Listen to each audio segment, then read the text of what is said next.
In this video, we'll be disassembling the Asus G73JW notebook. We'll start by removing the main access panel.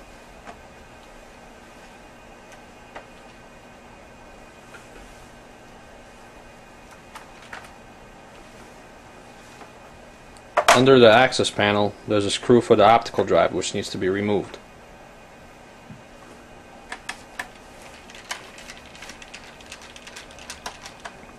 Once you remove that screw, the optical drive needs to be pushed out. Once the optical drive comes out, there's two screws under the optical drive. These two screws need to be removed as well.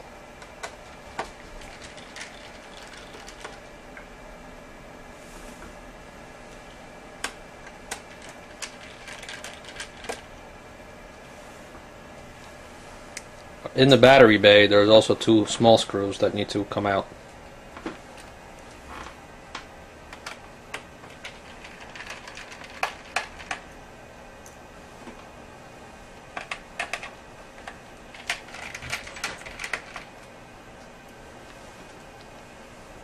The rest of the screws are plainly visible.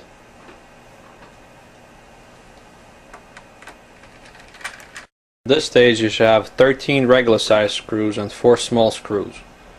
We're gonna next remove the hard drives. Each hard drive has 2 screws that hold it down. You're gonna pull in the hard drives to the little black tab.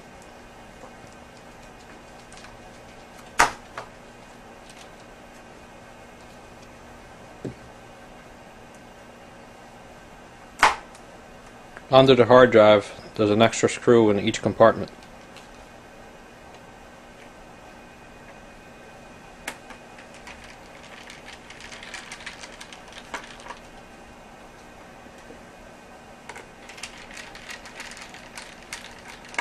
Next step is to remove 3 screws, one on each side of the lower memory module.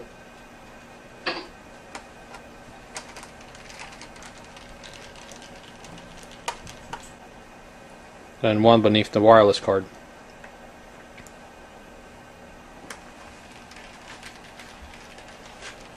The panel above the battery simply pops off. Put your fingernails in the corner and pull. The hinges of the LCD need to be unscrewed. There's 4 screws on each side of the hinge. 3 long ones that are silver and 1 regular.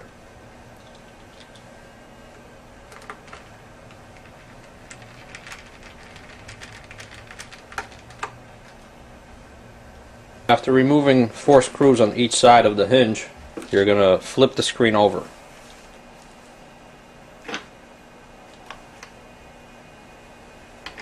Rest the hinges on the back side of the notebook, just like that. The next step is to remove the keyboard. To do so, there's 4 push tabs, actually 5 push tabs. One above the escape key, one above the F5, one above F9, one above print screen, and you're going to press the tabs in one at a time and prop up the keyboard as you go from left to right. The bottom of the keyboard is secured with double-sided tape, which doesn't come off too easy. Once you got the tabs in, you're basically going to pull the keyboard 1 inch at a time. There's nothing on the bottom other than double-sided tape,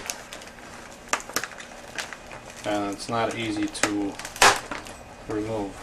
Once you got that off, flip it over.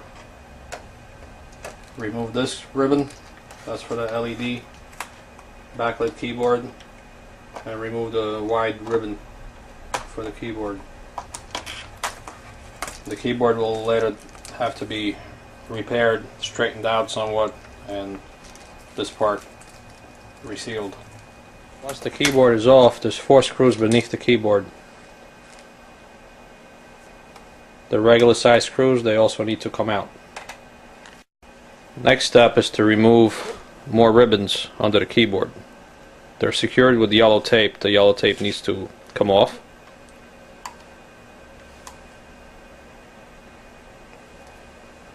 You're going to reuse the tape later on, so just put it on the side.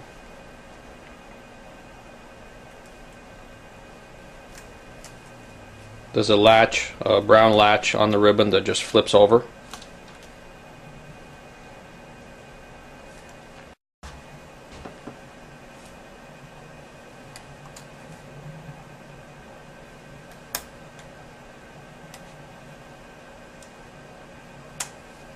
This is the last cable that needs to be removed under the keyboard. This one is fragile, so you want to take it very easy with it. You don't want to pull on the cables because they will rip. What you want to do is use a screwdriver to gently prop up on under the corners, loosen it up a bit.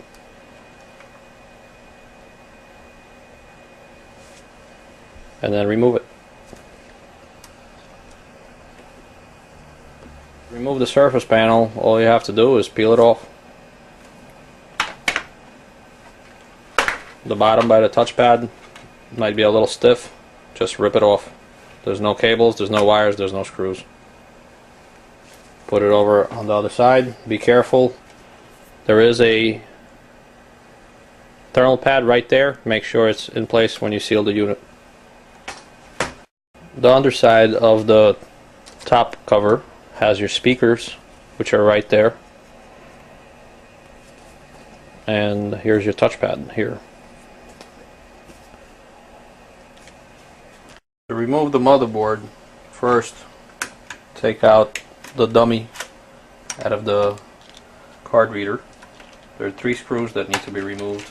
One in the top corner, one here, and one between these 2 cables.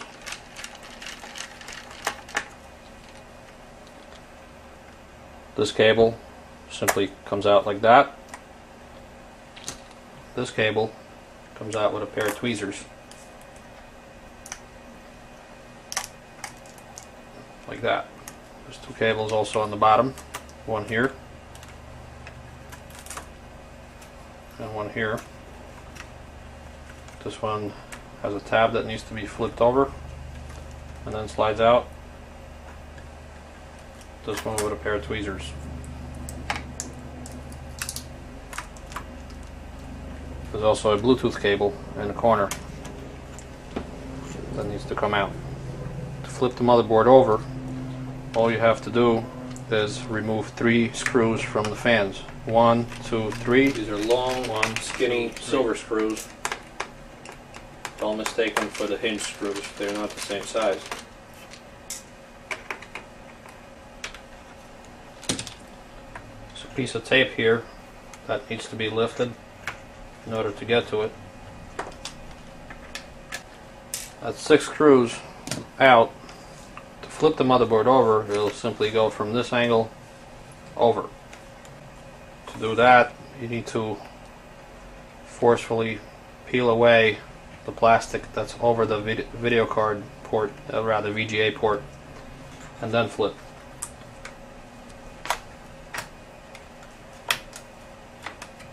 Like so.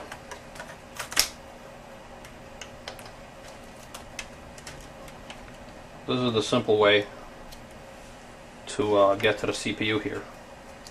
There is a more complicated way. On the other side, you got your video card and you got your CPU. Fill it back up after you do whatever you have to do.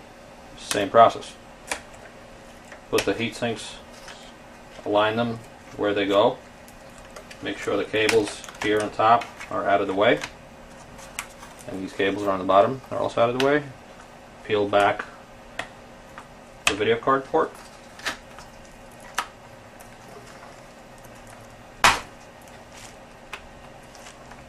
And that's it. This cable goes here, this cable goes in here, and here and here. 3 screws, 1, 2, 3, and basically just reverse the process.